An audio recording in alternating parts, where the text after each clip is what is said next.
Hello.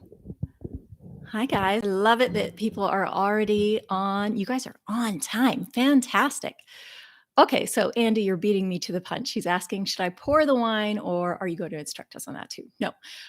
The most important thing you need to know about a virtual wine tasting is you need to have your wine. So go ahead, pour yourself a glass. I will go through, for the people who join in a little bit, telling them and reminding them to pour their glasses too. But go ahead, pour your glass of wine, start drinking if you haven't already. Cheers to all of you. Hi, Sarah and Queens. Awesome. And I'm assuming you guys can hear me, but somebody let me know if you can't, if you just see my mouth moving. And I'm going to pour. Hi. All right. I got Tanya and John in Denver. I got people in Boston, Queens, California, Ottawa. Fantastic.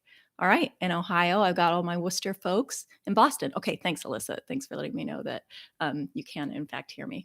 And I'm actually going to, excuse me as I reach over this, because I think I'm going to have Instagram. Yep. I'm going to be live on Instagram too, just to let folks know that they can join from there. Okay, I'm glad Chester the cat made it. That's very important. And Ashley in Boston. Hi, guys. Hello, welcome. And as you guys tell me also that you're here, Craig is here. Wonderful, wonderful. You couldn't find that wine. Guys, don't even worry about finding the specific wine. Usually when I do the wine tastings, even if I'm doing a wine tasting about a specific grape variety or a specific wine, I usually tell people, here's the one that I'll be tasting, but you could be tasting any range of things. And for this tasting in particular, I told you could be drinking absolutely anything. So, desperate times call for desperate measures. So really, this is just going to be a practice in wine tasting. And so it doesn't matter that you have the particular wine, but as I sent you for those of you who are on my email list and joined from there, this is the wine that I am tasting tonight. I decided to pull in a Grenache from one of the northern regions of Spain, from Navarra. And you guys know I'm doing a Grenache tasting next week too, on Thursday night. If you're not already signed up for that, come and join that one too. Hi guys on Instagram. So just so you know, on Instagram, I have this on YouTube Live. So I'm mainly going to be looking at the comments there, but I'll try and manage both of them also. Okay, I've got Todd, all the folks in Seattle. Hello.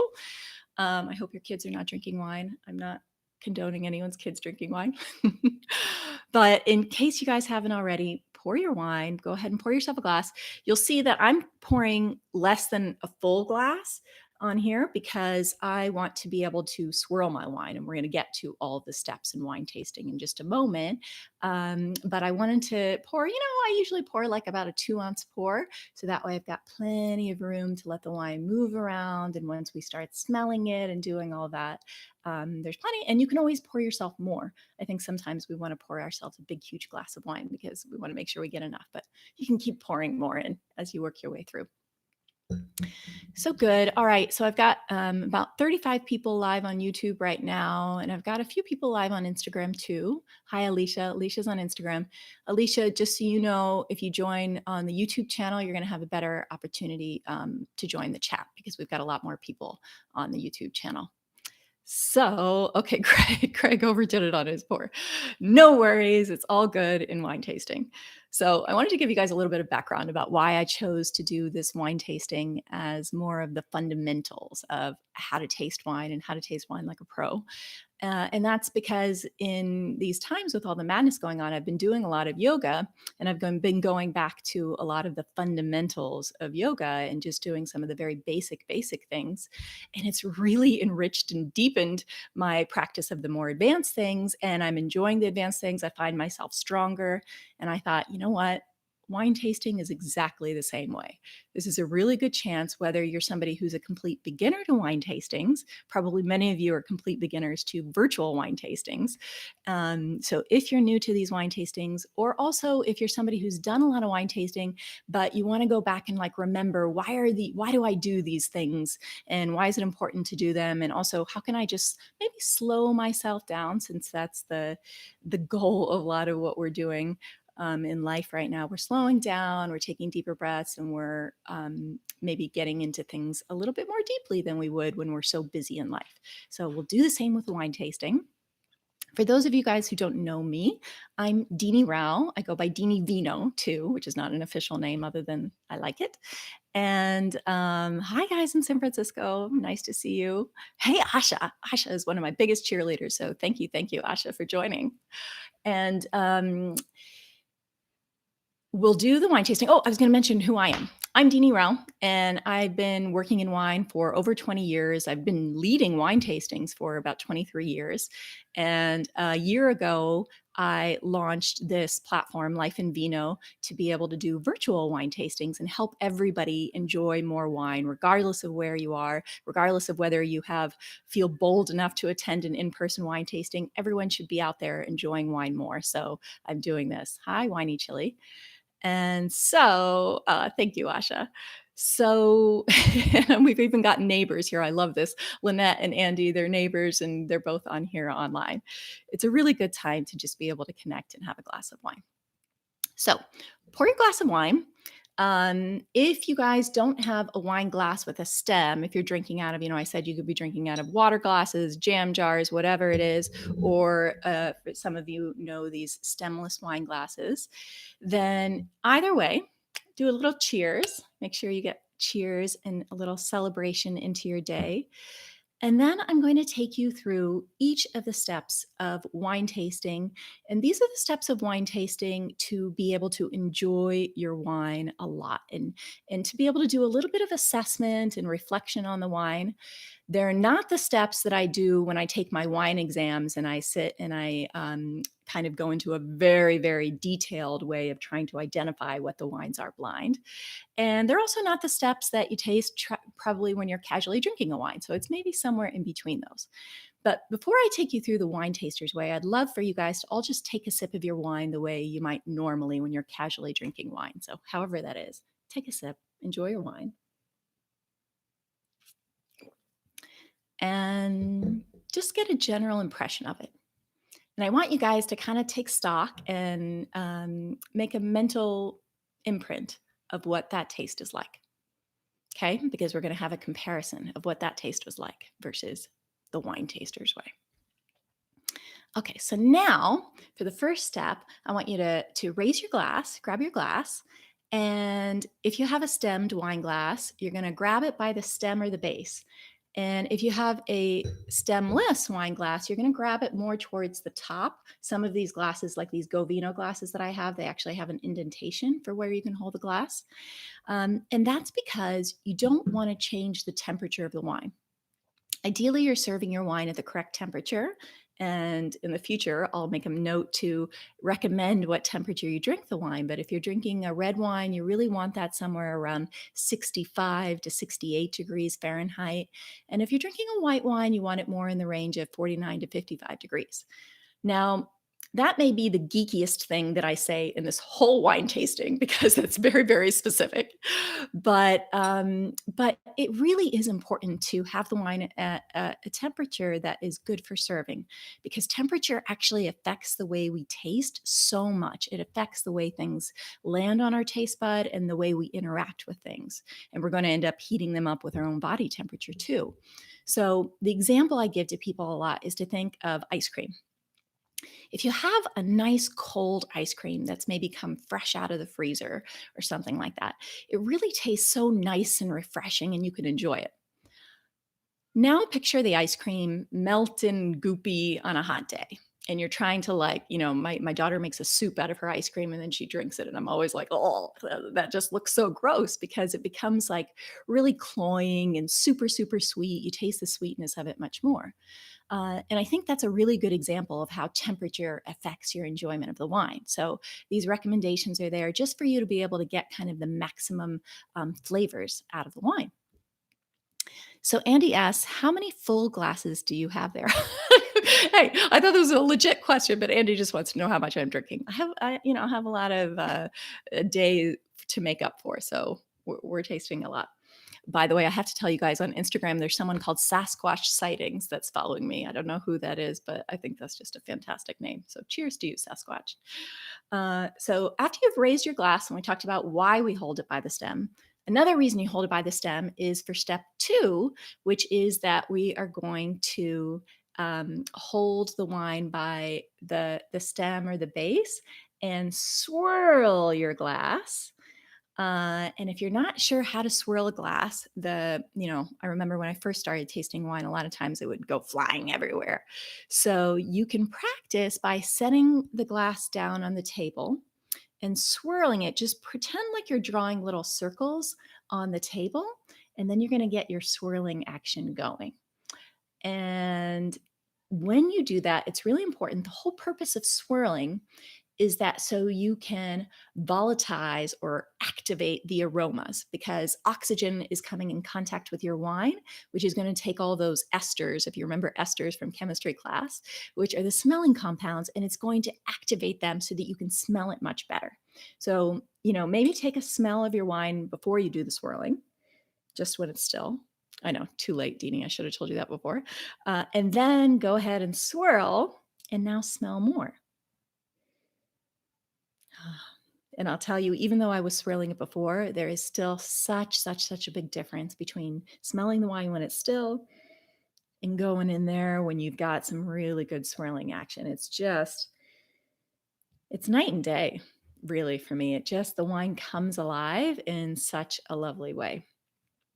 And okay, I wanted to go back because Lynette asked a question about temperature. How do we know the temperature of the wine? Yeah, I mean, there are some geeky things like stickers and things you can put on the wine bottle. And hi, Michelle, that to be able to tell the precise temperature. But if you think about like what room temperature is usually around 70 degrees. So you want your red wines a little bit cooler than room temperature. So either take it out of your basement, or maybe even 5 minutes before you serve it, I would stick it in the fridge so to just chill it a little bit, because when it gets too warm, your red wine, you're going to taste the alcohol much more, and that just gives it heat and you taste the flavors less. And for your white wine, you could keep it in the refrigerator and take it out about 10-15 minutes before you're ready to serve it. That's probably the best way to gauge the temperature to make sure that it's what you want it to be. Good. Okay. Hi, Julie. And so, for those of us just joining us, we're going through all the steps of wine tasting. So, be able to enjoy our wine even more. Okay, good, Lynette. Okay, I've got a question on Instagram. If you smell the wine at a higher temperature, you can notice some alcohol in the smell. Exactly. Then you can tell the temperature is so high. So, you raise your glass, you swirl and smell. And for now, I just want you guys to get an imprint of the wine. I think a lot of times when we smell, we put pressure on ourselves of like, oh, do I have to like give it words of what I'm smelling and all that kind of stuff? Yeah, sure. If we were doing like a blind tasting class or professional wine tasting, maybe you want to come up with the words already. But right now, just take a moment to inhale and really experience the wine. And like ask yourselves very basic questions like, do I like the smell of it? Is it good? You might, if you want to start getting into more advanced things, you could say like, is it an intense aroma? Is it like, knocks you over the head, or is it a little bit more subtle? And you all might also pay attention to whether any memories come up with the wine. It's really fascinating, but our sense of smell is very tied into memory. And so before you're even able to identify specific smells in the wine, it might just take you back to a place that you've been to, an experience that you've had in life. It might remind you of a season. I tell people often before you start trying to identify wines, you might think like, is this like a spring-like smells in the air? Is this more like fall? Is it summertime? Does it evoke anything for you? And so after you've had that smelling experience, go ahead and take a sip of it the way you normally would. And then I'm going to have you take a sip of it the wine taster's way, which is we're going to take in some of the wine and we're going to do some slurping. And as I tell people, even the royals do it, right? I've led a wine tasting for British royalty, and even the royals slurp the wine. So do not feel ashamed to slurp your wine. This is all part of the experience. And really, what I do is I make like a little trough with my tongue. So I'm holding in the wine and I suck in some air. And when I suck in the air, I bubble it. I'm going to demonstrate in a second. And what that does is it's going to send all the aromas of the wine up through your nasal passages so that you can smell the wine as you taste it. Let me demonstrate and then I'll tell you more about why.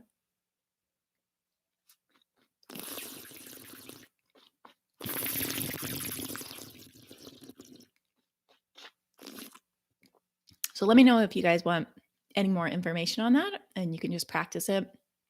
I have to tell you, when I first joined the wine industry, I went to a wine tasting and I was wearing a white blouse and the wine came right back out when I did it. So I always tell people maybe wear some dark colors when you're going to the wine tastings, or you can practice also with water if you don't feel bold enough to try this with the wine. But did you guys notice a difference with that? I'd love it if you join in the chat on Instagram or on YouTube and just let me know. You're choking there, Asha. I feel you. That does happen to me sometimes too, especially with the alcohol. But even if you're choking, hopefully not truly choking, then you can still probably get a sense for the wine. Like, are you tasting different things? When we smell the wine through our nose, and when we smell the wine through our mouth, it's actually a totally different chemical reaction. Because when you smell the wine through your mouth and you send it up through your nasal passages, you're actually smelling the wine through your own saliva, through your own body. And that will change the way the wine tastes. It's also changed in temperature because it's entered your body.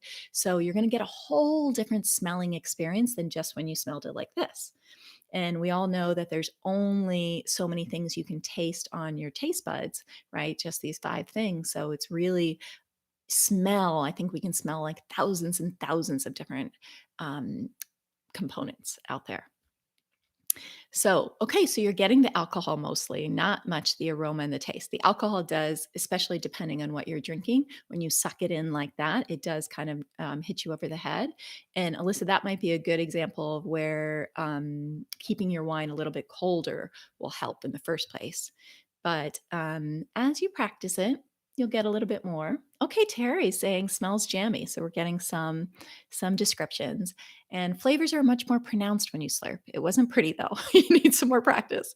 Yeah. But that more pronounced part is the cool thing. And especially when you guys find when you're drinking a more expensive wine or a more complex wine, I just find that when I do that slurping, it's like, whoa, I feel like I'm getting so much more out of my sip of wine. I'm really sucking out all the intensity of it. I'm like getting all the goodness out of every sip of wine. And that's why I say, too, when you learn these steps of wine tasting and you kind of practice this meditation of wine tasting this way, less wine can actually go further. You can get more pleasure out of it with even drinking less wine if you want to. If you want to drink more of it, go ahead and do that too, responsibly. So, after you go through the slurping exercise, the other thing you want to do is savor it to the last drop. So, paying attention to how long that wine lasts with you and what the flavors are, then then you'll kind of get a sense for the quality of wine.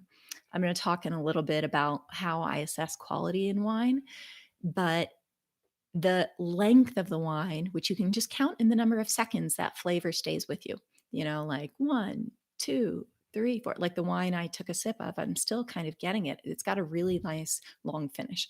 And that is one of the factors of a higher quality wine is that it has a longer finish, but also what's the quality of that finish? Is it tasty? Is it complex? Sometimes you'll find even after you've swallowed the wine keeps changing into different things. And when we're in too much of a rush and not really paying attention, we might miss um, that aspect of it. So this is one of the things that I think slowing down can give us about the wine.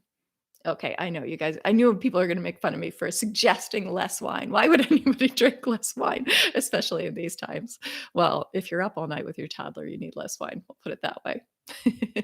So what grape am I drinking? Someone asked. I'm drinking Grenache. I'm drinking Garnacha from Spain, from the Navarra region. This is the wine I have here. And it's really beautiful. I chose to drink Grenache both this week and next week for my tasting because Grenache is such a resilient grape, and I need more resilience in my life right now. So I'm down with that.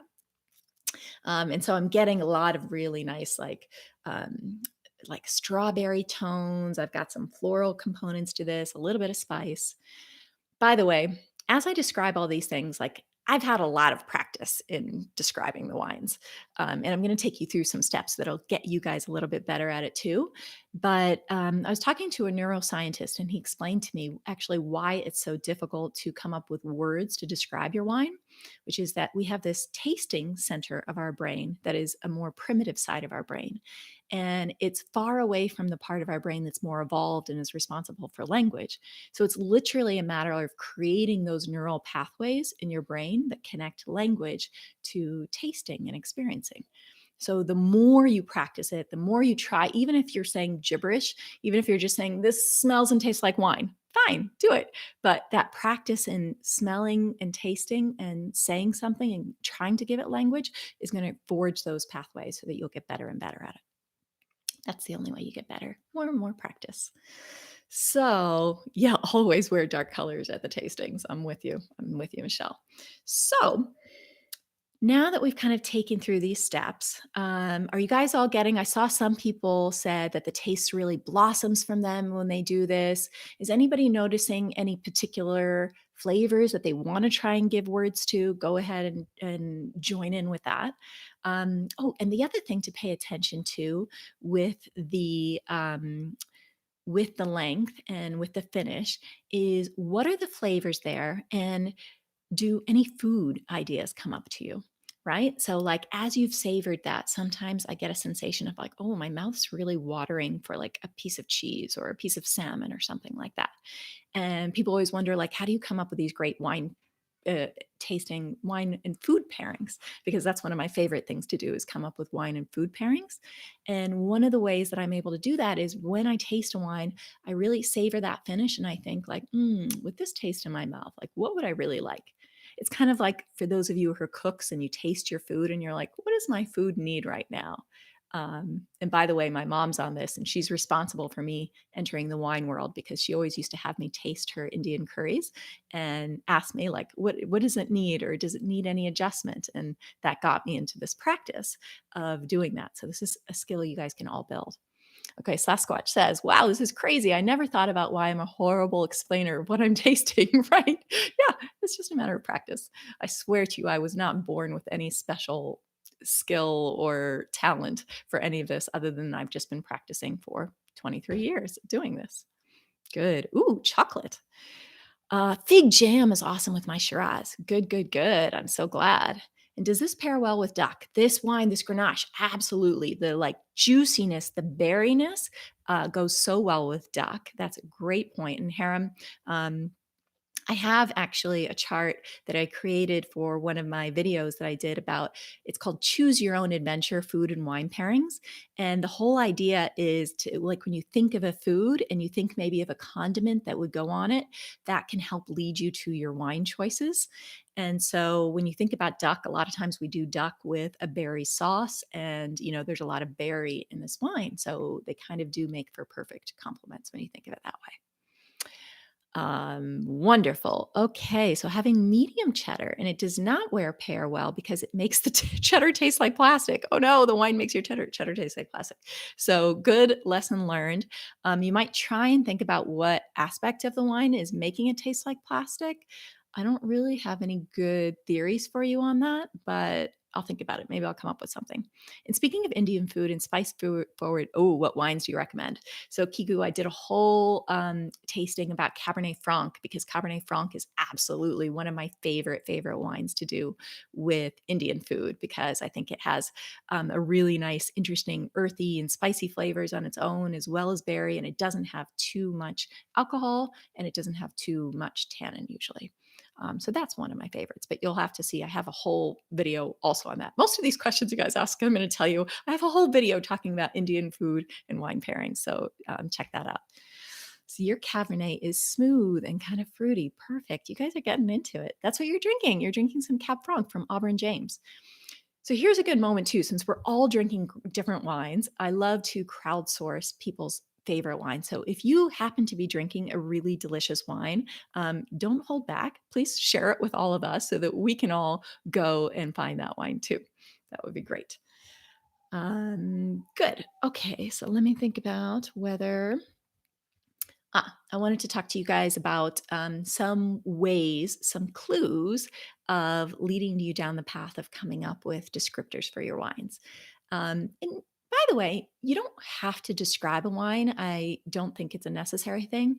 The one plug I will put in for getting better at describing your wines is that when you can describe your wines, especially when you can start to see similarities in wines that you're tasting, two things are going to happen. One, you're going to start to see more distinctions in every wine. And much like those of you who've studied poetry or music or paintings, when you start to see more distinctions, your enjoyment of the thing really grows. So, like when I'm just chugging back wine and sipping it as a beverage, which full disclosure, I absolutely do that. There's a certain basic level of enjoyment that I have. It's like I'm drinking a beverage. I could be drinking a cocktail or a beer for that matter. However, when I start to pay attention and I kind of turn on um, the part of my brain that's responsible for like experience and curiosity and thinking about it a little bit more, your enjoyment of it enriches. So, going through this exercise of coming up with descriptors is one way to do that. The other more practical aspect is just that you'll be able to go into a wine store or go to a sommelier, go to your waiter in a restaurant and be able to describe what it is that you like in wine.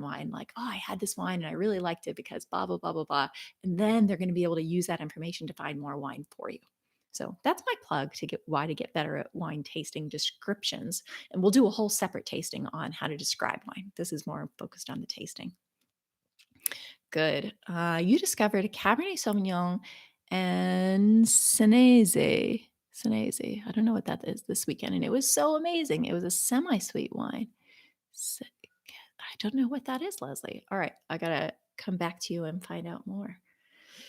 And you're drinking gulp Grenache. Perfect. Perfect.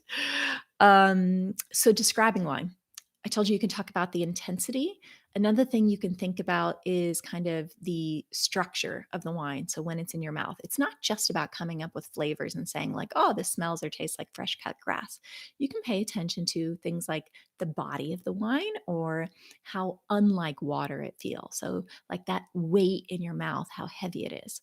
And of course, I've also done a whole video all about body if you guys want to watch that and see and learn how to discern body in a wine. And oh, you're drinking Amarone. Love it, Asha. And so you can think about the body. You can think about things like tannin, which are the bitterness that you get in black tea that comes mainly in red wines, but also in some of the orange wines. And that's part of the structure of a wine. So you might think about, is it soft or is it kind of firm? Is it astringent? Is it very harsh? Is there a lot of it? Is there a little of it? Another thing you can think about is, do I experience sweetness in this wine? That's a totally legitimate thing to think about. Like, oh, if it has no sweetness to, this is a pretty dry wine, is the way we would describe it. And then getting to, oh, Todd, great question. Orange wine. I'll get to that later because it will go down a whole rabbit hole. But the other thing you can pay attention to is acidity. So this is the kind of mouth-watering pucker aspect that you get in like lemonade, for instance. So are you getting a lot of that in wine? And then for the actual fruit, you can think about, is it a very ripe fruit or is it kind of an underripe fruit? Even before you identify what kind of fruit it is, you can think about like, well, like this wine in particular, it smells really ripe. And then once I think about when it's ripe, then I go to like, okay, is there some fruit that I can think of that is that ripe fruit?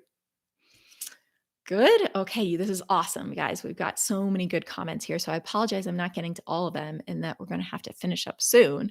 But I wanted to make sure, okay, vegan wines. Yes, absolutely. In fact, intend to do a video about vegan wines, and there are really good pairings.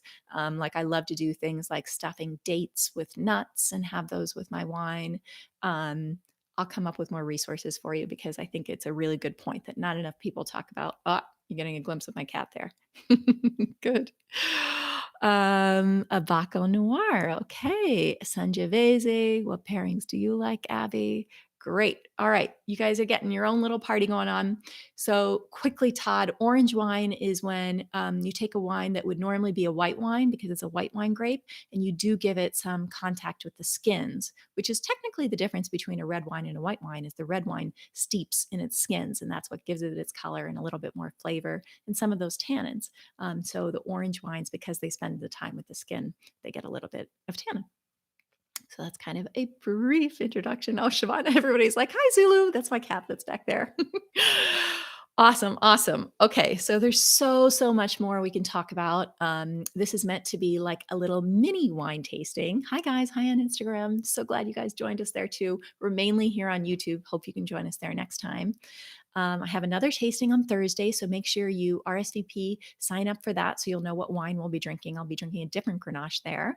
And also, wanted to let you guys know that this is just a mini free tasting, but if you want to hire me to do a wine tasting for a private group of friends, I do private customized wine tastings for all of your friends that we can do online nowadays. And we can put together something like that too. So feel free to do that. And for when times are better, I also have a do it yourself wine tasting party kit that'll give you everything you need from shopping lists and recipes and things like that to host your own wine party, soup to nuts, and also the videos to play during the wine tasting party. So I hope I'm giving you guys a lot of oh, Sinese. Oh, thank you. Okay. Amazing. Thank you, Craig. Perfect. Well, thank you. Thank you all. I'm glad you guys all have some cats out there too. Hope you'll enjoy your wine a little bit more now with all of these tasting steps and that you will join me again soon. Take care. Bye bye.